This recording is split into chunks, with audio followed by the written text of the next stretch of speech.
राहुल और जय, आज मैं इतना खुश हूँ कि मेरे पास शब्द नहीं है बताने के लिए। अरे भाई 6 साल के बाद अपने दोनों बेटों को एक साथ देखने का एक बाप को जो खुशी होती है ना, तुम उसका अंदाजा भी नहीं लगा सकते। बाबूजी, राहुल, जय, जल्दी आइए, खाना तैयार है। आप लोग भी प्लीज आइए।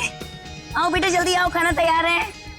हाँ भाई मेरे मिक्की माउस। क्या खाएंगे भैया? मिक्की बेटा आप क्यों? ये हलवा लीजिए ना, नीता ने खास आपके लिए ही तो बनाया है, लीजिए। अरे वाह। तो बेटा मिक्की, भूख लगी है ना? वाह क्या स्वादिष्ट हलवा है, मजा आ गया। बाबूजी, आज शिल्पा ने खाने में बहुत ज्यादा प्यार डाला है, इसीलिए खाना इतना टेस्टी लग रहा है सबको।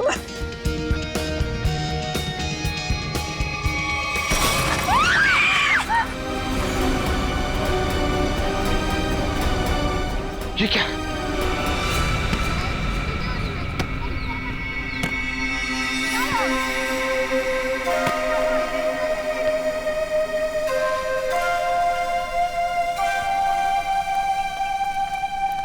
अरे प्रकाश अंकल, आप यहाँ? अंकल नमस्ते। नमस्ते अंकल। नमस्ते। अंकल मैं तेज बीविंग में रहता हूँ। माफ करना बेटा, मेरा ध्यान कहीं और था। कोई बात नहीं। अंकल आप यहाँ धूप में अकेले बैठ के क्या कर रहे हैं? बेटा सुनील घर की चाबी देना भूल गया, पर फिक्र की कोई बात नहीं, वो आता ही होगा। अंकल तो हम सुनील जी को फोन लगा देते हैं, उन्हें तो आते आते शाम हो जाएगी। अरे नहीं, काम के वक्त उसको फोन करके परेशान मत करो। जैसी आपकी मर्जी अंकल, लेकिन कम से कम आप हमारे घर पे आके इंतजार कर लीजिए। नहीं मुझे चलेगा, मुझे अकेला छोड़ दो।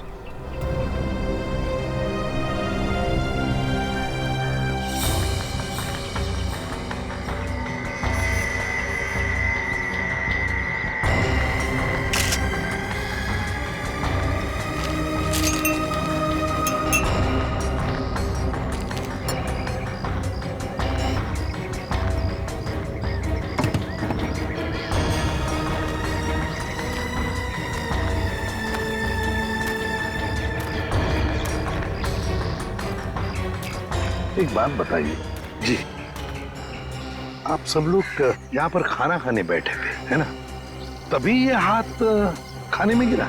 जी सर। ऐसा डरावना हाथ तो हमने पहले कभी देखा ही नहीं, और सर हम तो एकदम से डर गए थे।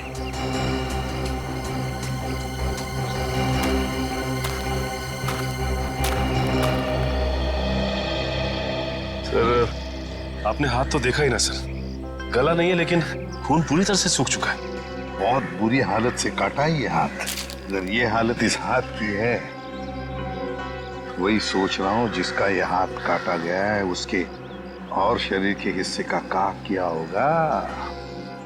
सर क्या ये हाथ देख के हम पता नहीं लगा सकते कि ये आदमी का हाथ है या किसी औरत का हाथ है? ये तो साळुंखे बताएगा, उसका काम है।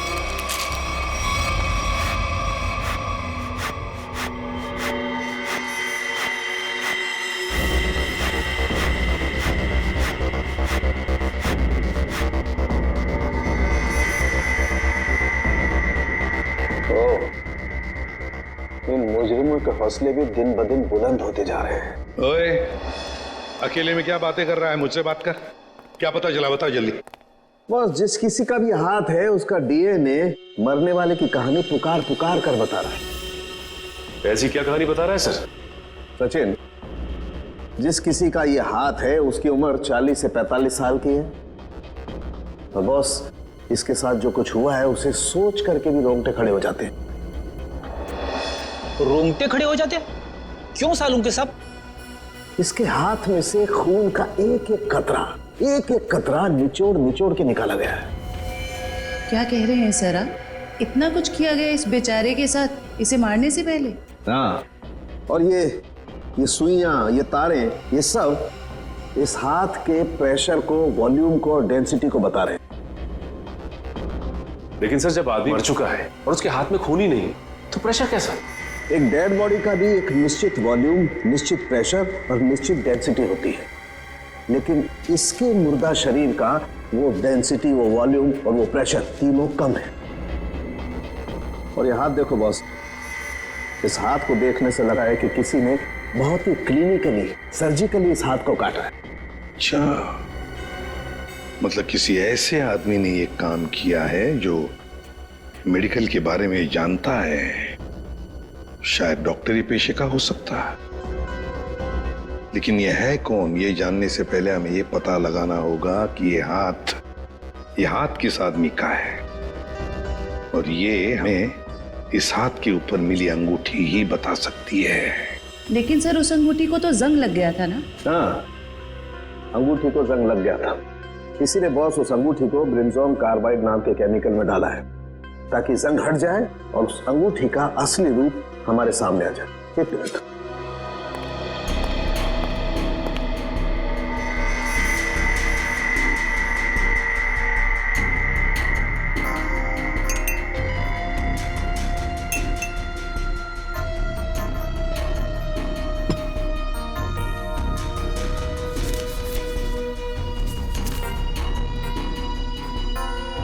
ये देखो बॉस, ये अंगूठी एकदम साफ।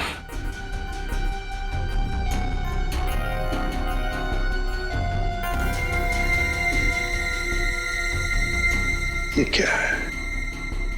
इस अंगूठी के अंदर 2 अल्फाबेट्स इनग्रेव किए हुए हैं, RV।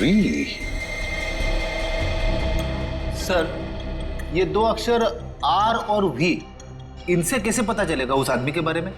यही तो हमारा काम है ना फ्रेडी, पता लगाना। सिर्फ इन 2 अक्षरों से, R और V। फ्रेडी, इससे भी छोटे सुराग से हमें पता चल सकता है मुजरिम कौन है। सर, हो सकता है ये RV मरने वाले के नाम का इनिशियल हो सकते हैं, और सचिन ये भी हो सकता है कि वो इनिशियल्स RV पत्नी के भी हो। वो अंगूठी शायद शादी की अंगूठी हो। सर, एक और बात, वो अंगूठी प्लैटिनम में बनाई गई थी। सर, ऐसी अंगूठियां आसानी से बाजार में मिलती नहीं है, खास ऑर्डर देकर बनवाई जाती है। बिल्कुल सही। बस उस अंगूठी का फोटोग्राफ शहर में जितने भी जौहरी है उन सबको भेज दो। पता चल जाएगा किस जौहरी ने वो अंगूठी बनाई थी और किसके लिए। RV। Yes sir. सर, एक बात समझ में नहीं आ रही कि अगर ये खूनी RV को मारना ही चाहता था तो आसान मौत भी तो दे सकता था। ये काटने की क्या जरूरत? सचिन मरने वाले की पहचान छुपाना चाहता था, वो पहचान छुपाना चाहता था। सर आपसे मिलने कुछ लोग आए हैं और वो कह रहे हैं कि अर्जेंट है। बुलाओ। आइए। नमस्ते सर। आइए, बताइए क्या बात है? सर, एक बहुत ही बड़ी मुसीबत आ गई है, बस आप ही हैं जो हमारी मदद कर सकते हैं। मुसीबत? कैसी मुसीबत? सर, हम लोग मोतीलाल नगर की रोज सोसाइटी से आए हैं। हमारे बिल्डिंग में एक बुजुर्ग रहते थे, प्रकाश जी। रहते थे मतलब? क्या आप नहीं रहते? सर, कल तक तो थे। सोसाइटी के पार्क में बैठे हुए देखा था हमने उन्हें, बोरिया बिस्तर बांध के बैठे थे। तो आप लोगों ने जाकर उनसे पूछा नहीं कि क्या बात है, क्या तकलीफ है, हैं? पता नहीं सर, हमने उनसे पूछा तो कुछ अजीब सा बड़बड़ाने लगे। सर, उनके बाहर बैठने की कुछ ना कुछ वजह जरूर है। क्या वजह हो सकती है? सर, उनका सौतेला बेटा सुनील बहुत ही ज्यादा बदतमीज और झगड़ालू किस्म का इंसान है वो। सर, हमें लगता है उसी ने ही सामान सहित अपने पिता को घर से बाहर निकाल दिया है। पता नहीं कहाँ होंगे वो। हो सकता है वो अपने ही घर वापस चले गए हों। घर में चेक किया आपने? हम लोग गए थे वहां पे, वो वहां नहीं थे, और हमने सुनील से पूछा तो उसने बोला कि उसे पता नहीं है। सर, उससे उनकी कोई परवाह नहीं है। सुनील? हेलो? हाँ? कहाँ पे? एक मिनट, आप क्या नाम बताया आपने? मालती?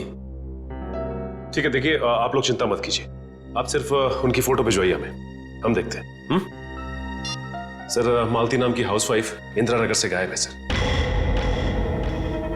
इंदिरा नगर से मालती और मोतीलाल नगर से एक बुजुर्ग, दोनों के दोनों गायब है।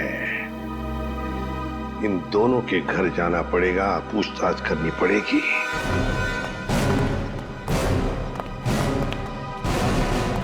सर, हमने मिस्टर सुनील का घर अच्छे से चेक किया, प्रकाश जी नहीं है वहाँ पे। और ना ही कोई ऐसा सुराग मिला है जिससे प्रकाश जी के बारे में कुछ पता चल सके। सर मैंने कहा था ना कि मुझे कुछ नहीं पता कि वो कहाँ चले गए। प्रकाश जी तुम्हारे सौतेले पिता थे, तुम्हारे उनके साथ अक्सर झगड़े हुआ करते थे, है ना? क्यों? सर झगड़े होते थे, पर किस घर में झगड़े नहीं होते। इसमें सौतेली वाली बात कहाँ से आ गई सर? सगे बाप बेटों में भी तो झगड़ा होता है ना। मैंने उन्हें हमेशा सखी से ज्यादा समझा। अगर इतना प्यार था तो फिर उन्हें बाहर क्यों छोड़ दिया? सर उन पे घर की डुप्लीकेट चाबी थी, चाहते तो घर में बैठ सकते थे। सर मुझे तो लगता है कि इन दोनों ने मजबूर किया होगा उन्हें घर छोड़ने के लिए। ये आप क्या कह रहे हैं सर? हम ऐसा क्यों करेंगे? सर आपको क्या लगता है मैं अपने पापा के साथ कुछ गलत करूंगा? सर मेरे पापा को ढूंढ के ला दीजिए। हाँ, प्रकाश जी को तो हम ढूंढ कर निकालेंगे ही निकालेंगे, वो तो हमारा फर्ज है। लेकिन एक बात याद रखना, अगर पता चला तुम लोगों ने अपने पिताजी के साथ कोई गैर बर्ताव किया है तो अच्छा नहीं होगा, समझे?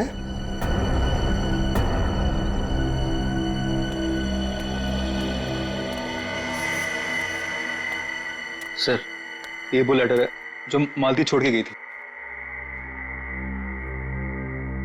जरा बच्चों को अंदर लेके जाओ।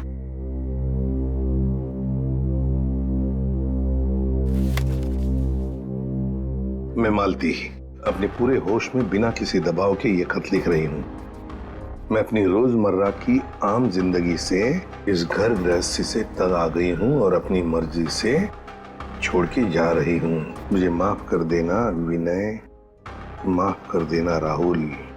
कुछ दिन आप सबको बहुत तकलीफ होगी मेरे बिना, मगर फिर आदत पड़ जाएगी। मेरे वापस आने की उम्मीद मत रखना, हमारा साथ यहीं तक ही था।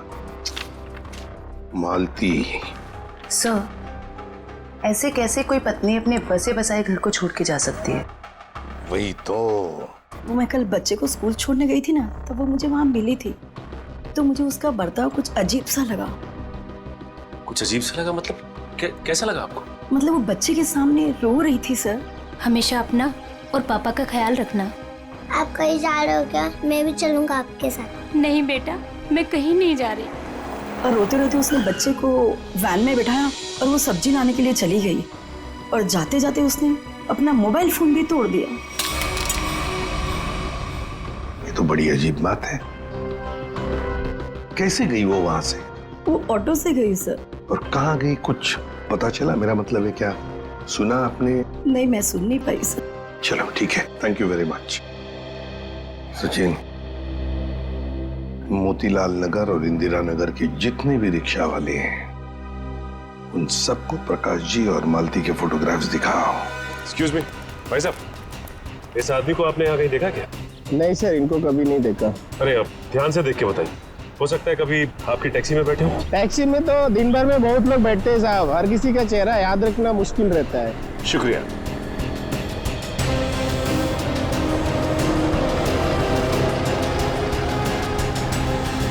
भाई साहब, आप देखिए इन्हें, कहीं देखा है आपने? इस बुजुर्ग आदमी को तो मैंने पिंजर की खाड़ी के पास छोड़ा था। पिंजर की खाड़ी?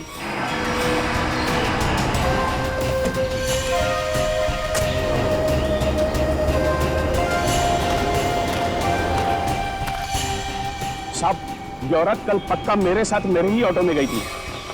अरे मैडम, यहाँ इस सुनसान जगह पे कहाँ रुकवा दिया ऑटो? आगे सारा जंगल ही जंगल है। और साहब एक और बात बताऊं, वो औरत ना मुझे बड़ी अजीब सी लग रही थी साहब।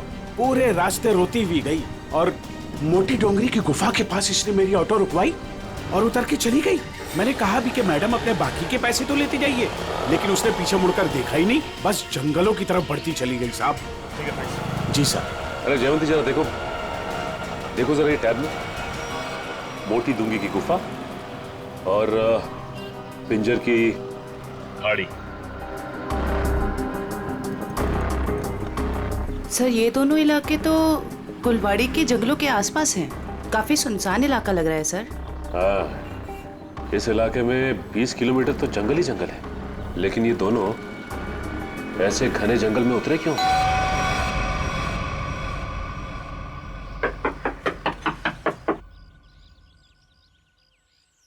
अजीब बात है, रिंग पे आरवी गुदा है और नाम हितेन कुमार। हो सकता है इस घर के किसी और सदस्य के नाम के इनिशियल्स हों ये, क्योंकि उस जौहरी को पूरा यकीन था कि इस रिंग का ऑर्डर इसी घर में से किसी ने दिया है। जी कहिए। नमस्ते, हम सीआईडी से हैं। सीआईडी? अंदर आइए।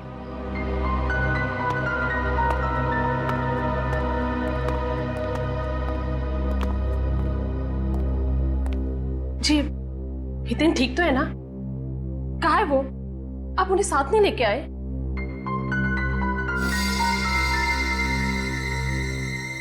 क्या आप इस अंगूठी को पहचानती हैं?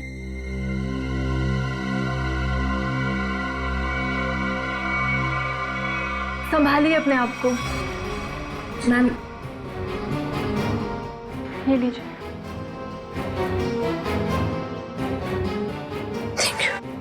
क्या आप बता सकती हैं कि इस अंगूठी पर जो आरवी इनिशियल्स बने हुए हैं, इनका क्या मतलब है?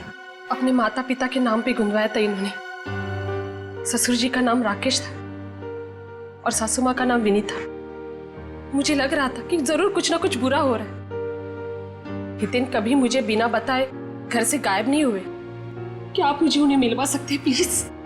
मैम दरअसल हमें उनका कटा हुआ हाथ।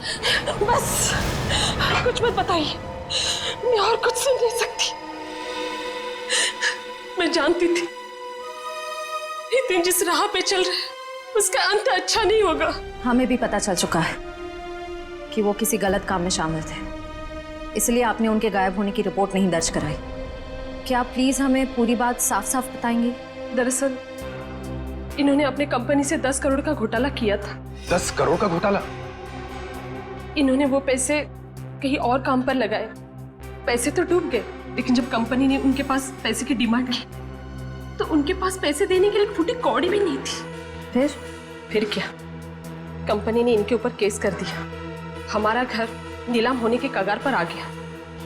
मुझे लगा शायद इसलिए ये 3 दिन पहले घर से गायब हो चुके हैं। और इसलिए आपने उनके गायब होने की रिपोर्ट दर्ज नहीं कराई? नहीं, दरअसल अचानक मुझे इनके कंपनी से कॉल आया, किसी ने कंपनी की रकम चुकता कर ली है। मैं खुश हो गई कि शायद ही अब वापस आएंगे।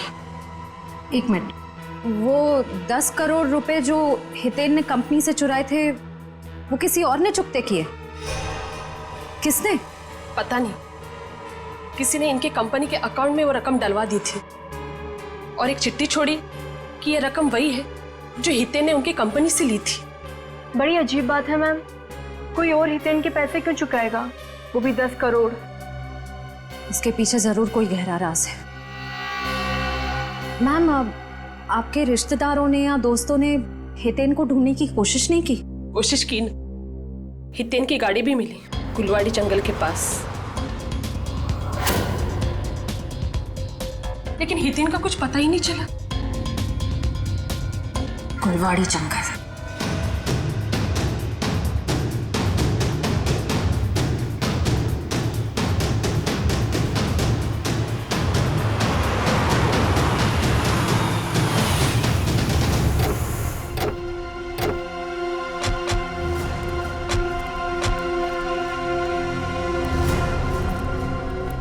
सर, ये जंगल तो काफी डरावना है।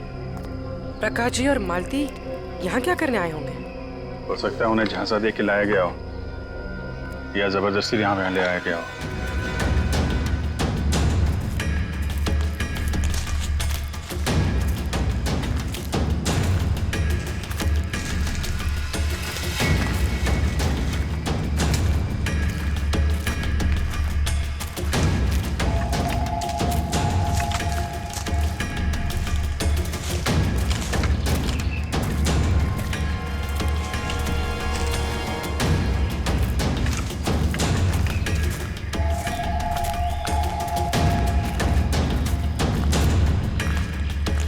एक मिनट अभिजीत,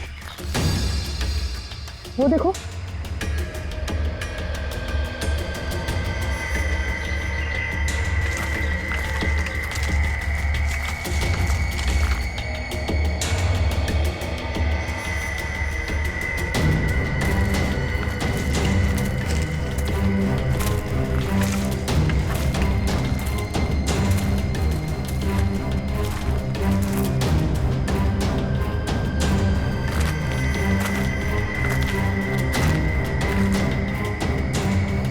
इतने सारे कपड़े, ये जूते,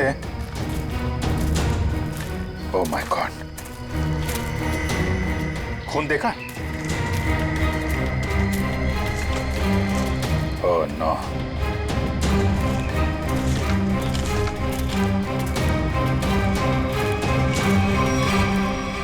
ये खोपड़ियां, ये हड्डियां,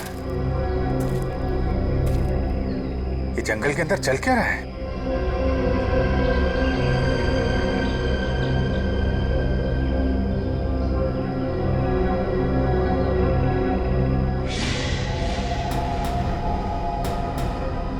कौन है?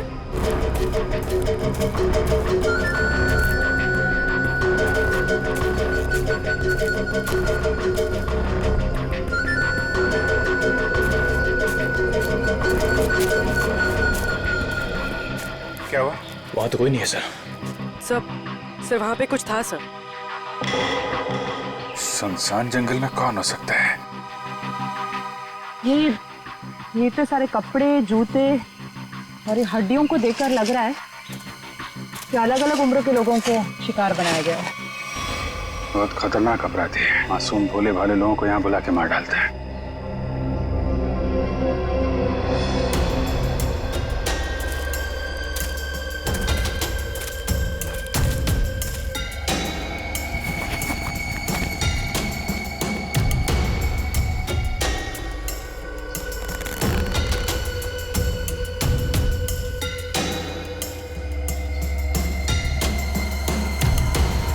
प्रकाश जी कब आ गई है? ये अपने बीवी बच्चों की फोटो लेके यहाँ पे क्यों आए थे?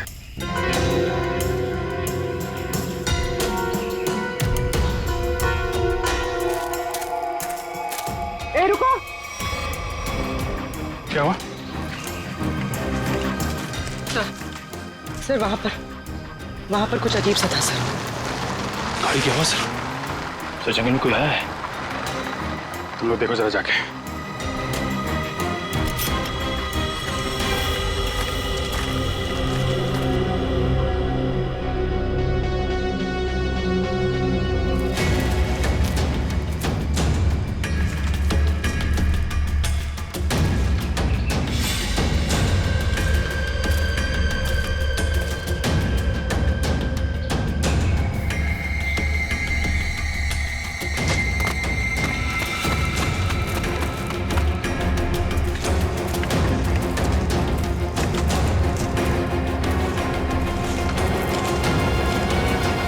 हितेन का कटा हुआ हाथ और उसकी गाड़ी मिलती है गुलवाड़ी जंगल के आसपास। समझ में नहीं आ रहा, पता नहीं क्यों सचे मुझे ऐसे लग रहा है कि हितेन का केस, मालती का केस और प्रकाश जी का केस, इन तीनों केसेस का आपस में कोई ना कोई संबंध है, कोई ना कोई संबंध है। सर प्रकाश जी और मालती के बारे में कुछ और पता चला है। क्या? सर ठीक हितेन की तरह ही प्रकाश जी और मालती दोनों कर्जे में थे। प्रकाश जी के बेटे को 5 लाख रुपए देने थे और मालती जी का घर गिरवी रखा था। सर दोनों के गायब होते ही इन दोनों का कर्जा किसी ने चुका दिया। हितेन भी कर्जे में था, मालती भी कर्जे में थी, प्रकाश जी भी कर्जे में थे। तीनों के तीनों गायब होते, तीनों के तीनों आखिरी बार दिखाई पड़ते हैं गुलवाड़ी जंगल के आसपास। काम करते हैं उस लाइन पर, गुलवाड़ी जंगल के लाइन पर जितने भी ऑटो रिक्शा वाले और टैक्सी वाले धंधा करते हैं, सबको यहां लेकर आते हैं। सब हम लोगों को क्यों बुलाया? इसलिए बुलाया है कि हमें तुम लोगों की मदद चाहिए।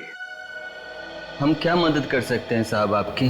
देखो, खैर गांव से गुलवाड़ी के जंगल के रास्ते पर तुम लोग अपनी अपनी गाड़ियां चलाते हो, है ना? साहब टैक्सी तो पूरे शहर में घूमती है। हाँ, लेकिन सारी टैक्सियां गुलवाड़ी भी नहीं जाती। सिर्फ वही गुलवाड़ी जाती है जो खैर गांव से होकर जाती है। हाँ साहब, गुलवाड़ी पर आकर तो रास्ता ही खत्म हो जाता है, उसके बाद तो घना जंगल आता है साहब। बस तो उसी जंगल के बारे में हम लोग जानना चाहते हैं। वैसे वो रास्ता बहुत सुनसान है ना? हाँ साहब। तो फिर ऐसे सुनसान रास्ते पर ज्यादा लोग तो जाते नहीं होंगे, गिने चुने ही लोग जाते होंगे, है ना? हाँ साहब, बिल्कुल। तो एक बात बताओ, पिछले 2-3 महीनों में क्या तुम लोग किसी पैसेंजर्स को उस रास्ते पर लेके गए थे। याद करो। हाँ साहब, मुझे याद है साहब। मैंने पिछले 3 महीनों में उस रास्ते पर 2 अलग-अलग लोगों को छोड़ा है। मैंने भी एक सवारी को छोड़ा था साहब पिछले महीने। साहब पिछले महीने मैंने भी एक सवारी छोड़ी थी, वो एक आदमी था। तो क्या उन लोगों के चेहरे याद आ रहे हैं तुमको? साहब चेहरा तो नहीं याद, पर उसकी बातें जरूर याद है। बहुत परेशान था वो, किसी से फोन पे कह रहा था कि मैं आ रहा हूँ, कुछ परेशानी तो नहीं होगी ना? साहब मुझे याद आया, मालती जी के अलावा मैंने एक लड़की को भी छोड़ा था और वो लड़की पूरे रास्ते रोती रही। साहब मुझे तो लगता है कि वो लड़की घर छोड़कर भाग कर आई थी। हाँ साहब, और गुलवाड़ी के रास्ते पर उतर गई वो। मैंने अपने सवारी से बोला था यहाँ पर ऑटो और टैक्सी नहीं मिलेगा साहब, पर उसने कोई जवाब ही नहीं दिया। सर ये तो बिल्कुल प्रकाश और मालती के केसेस जैसा है। हाँ श्रेया, ये तीनों के तीनों केसेस एक जैसे ही हैं और जरूर और भी ऐसे केसेस होंगे। लेकिन हितेन, प्रकाश और मालती, इन तीनों के जिसने भी कर्जा चुकाया है उसी ने इन तीनों को गायब भी किया है। समझ में नहीं आ रहा है ये सब करने के पीछे ये खोने का मकसद क्या है? मकसद तो पता नहीं अभिजीत, लेकिन इतना जरूर कह सकती हूँ कि ये एक हॉट ब्लडेड मर्डर है। सोचा समझा किया गया अपराध जो किसी पढ़े लिखे आदमी ने किया है। पढ़े लिखे आदमी?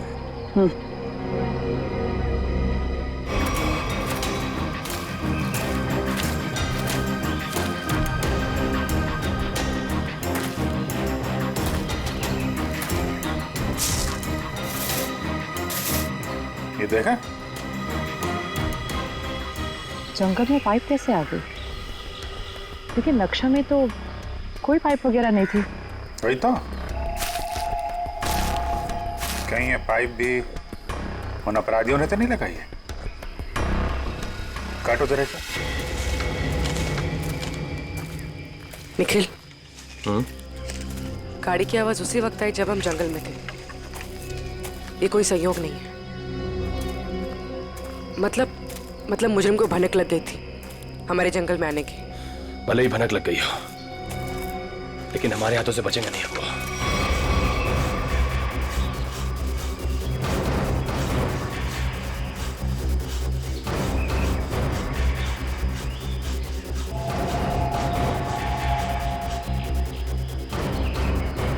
बदबू आ रही है। खून? पाइप में खून है। लोगों को मार के, उनकी लाशों को काट के इस पाइप में से खून भेजा जा रहा है। इसे एक आदमी का काम नहीं है, ये पूरा का पूरा गिरोह है। ये पाइप हमें उन तक पहुंचाएगा। सर मैंने मिसिंग पर्संस ब्यूरो से पता लगा है। सर जंगल के पास जो जो लोग गायब हुए थे वो सब कर्जे में डूबे हुए थे। जो जो लोग उस गुलवाड़ी जंगल में गायब हुए सब कर्जे में डूबे हुए हैं। मतलब मेरा शक सही था। ये कोई संयोग नहीं, सोच समझ के बनाया हुआ प्लान है ये, कर्जे में डूबे लोगों को निशाना बनाने का।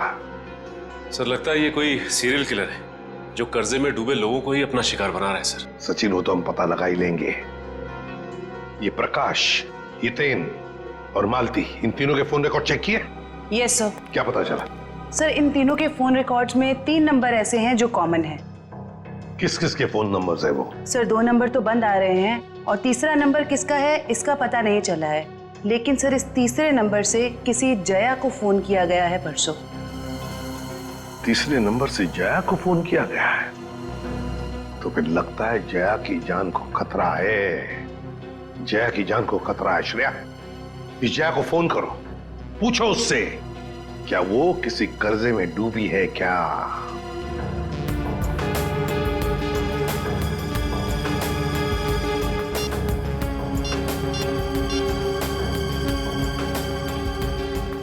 जया, निखिल, ये देखो, टायर के निशान। टायर के निशान? अगर टायर के निशान यहाँ है तो गाड़ी भी यहीं कहीं आसपास होनी चाहिए।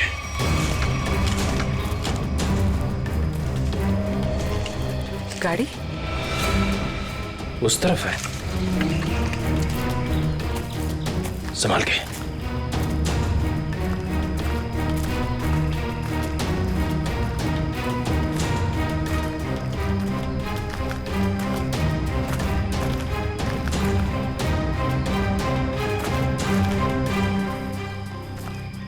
यहाँ तो आसपास कोई नहीं है। इंजन अभी भी गर्म है, मतलब जो कोई भी इस जीप में आया है यहीं आसपास है। इतने सारे डब्बे हैं।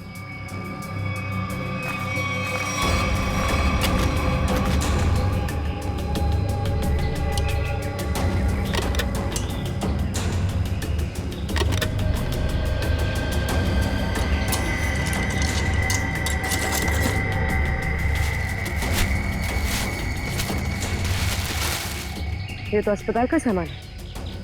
यहाँ इस जंगल के बीच क्या कर रहा है? वही तो।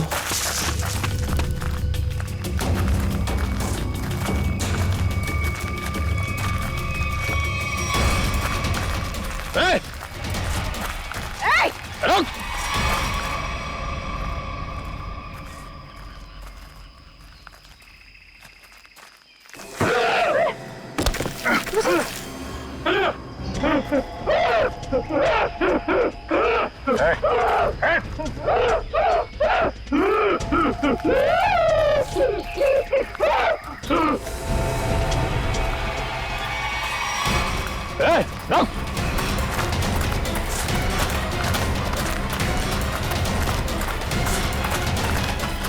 देखो क्या है, क्या बात है? तुम बोलो, क्या बोलना चाहते हो? कहीं से तो को नहीं मारा। मैं इसकी दिमागी हालत देख के तो नहीं लगता ये। देखो ठीक है, तुम जाओ यहाँ से अभी। चलो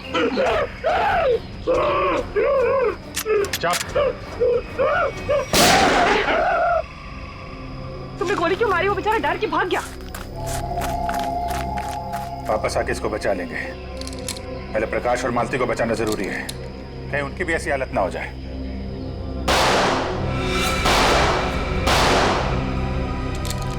गोली की आवाज? कहीं निखिल पूरी मुसीबत में तो नहीं?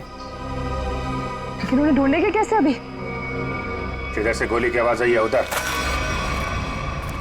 देखो प्लीज, जब तक मुझे पैसे नहीं मिलेंगे तुम फोन पे ही रहना।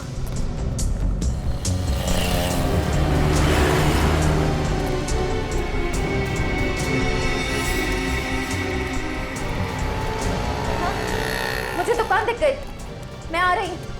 नहीं, तुम फोन मत रखना प्लीज प्लीज, मैं पहुंच गई।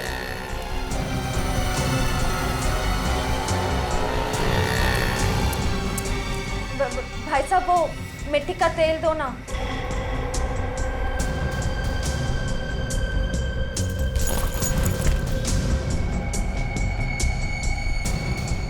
मैं सीआईडी ऑफिसर हूं, सीधे से बता दे किसके इशारे पे तूने मुझे बैग दिया, वरना ससुराल की सैर करनी पड़ेगी। वो जा रहा है, नीली कमीज वाला, फोन पर। मयूर, इशिता, वो ब्लू शर्ट वाला। बस बहुत घूम लिया। तुम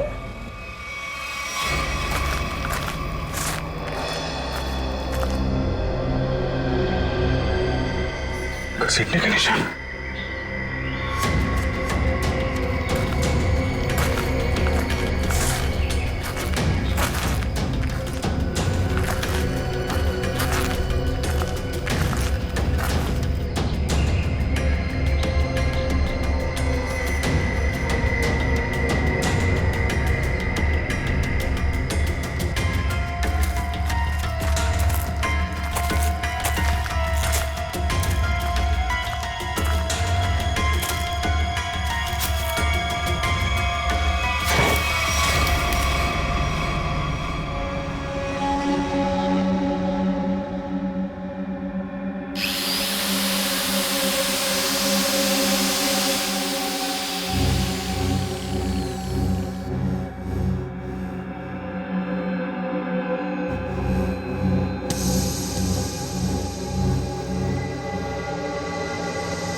रुक जा।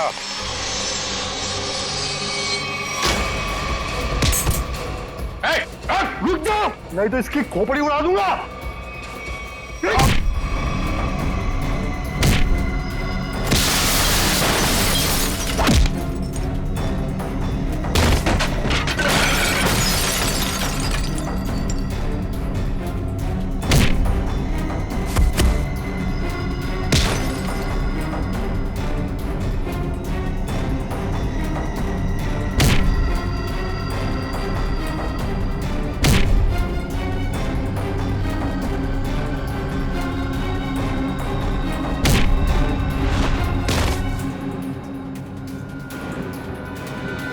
कि बस लगी तो नहीं?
पूर्वी, उसका नकाब उसका ये साथी उतारेगा।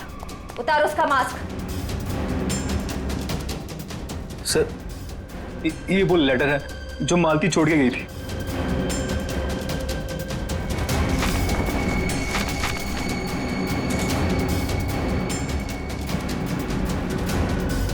आप क्या कह रहे हैं सर?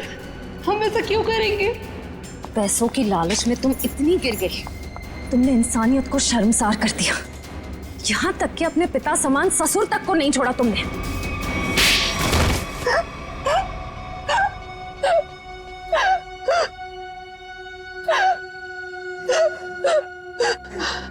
मैंने जो कुछ भी किया लोगों की मर्जी से किया और उन्हें उनके बलिदान का दाम भी दिया। गलत। लोगों की मजबूरी का नाजायज फायदा उठाया तुम लोगों ने। उनके शरीर के अंगों का काला कारोबार कर रहे थे तुम लोग। क्यों? क्योंकि आपकी सरकार ने मेरा डॉक्टर का लाइसेंस कैंसिल कर दिया था। कमाल है, तुम्हारा लाइसेंस रद्द कर दिया तो तुमने लोगों को मारना शुरू कर दिया।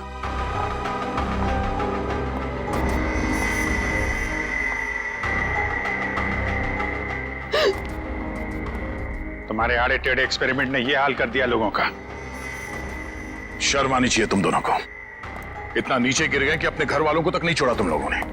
क्या करते सर, विदेशी ग्रुप से पैसा ले चुके थे हम, और जो अंग उन्हें चाहिए थे वो हमारे पास नहीं थे, इसलिए सोचा घर वाले ही सही। बड़े बड़े मुजरिम देखे हमने, मगर तुम लोगों जैसे घटिया सोच वाले लोग आज तक नहीं देखा। बीमार हो तुम लोग, इस समाज में रहने लायक नहीं हो।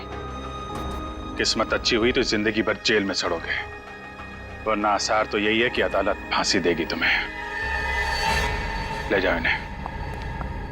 चल।